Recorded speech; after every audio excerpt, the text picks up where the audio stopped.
हिंदी प्रेरणादायक कहानी सपनों का परिंदा और गरीब संगीतकार।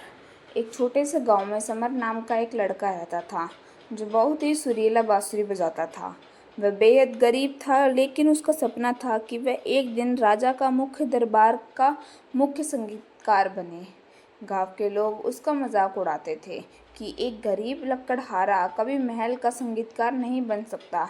एक शाम समर जंगल में एक पेड़ के नीचे बैठकर उदास मन से अपनी बांसुरी पर एक दर्द भरी धुन बजा रहा था। उसकी धुन इतनी प्यारी थी कि आसमान से एक नीले रंग का जादुई पक्षी नीचे उतरा, जिसे सपनों का परिंदा कहा जाता था। उस पक्षी ने समर को कहा, समर, तुम्हारी संगीत में अद्भुत जादू है। मैं तुम्हें एक स्वर्णिम पंख देता हूँ।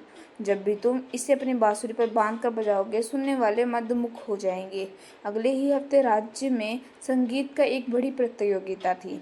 समर महल पहुंचा। वहां बड़े बड़े और नामी संगीतकार आए थे।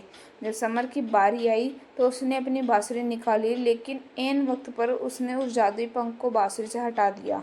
उसने सोचा कि वह अपनी कला की परीक्षा अपनी खुद की मेहनत से लेगा, किसी जादू से नहीं। समर ने जैसे ही बांसुरी बजाई, पूरी सभा और खुद राजा मंत्रमुग्ध हो गए।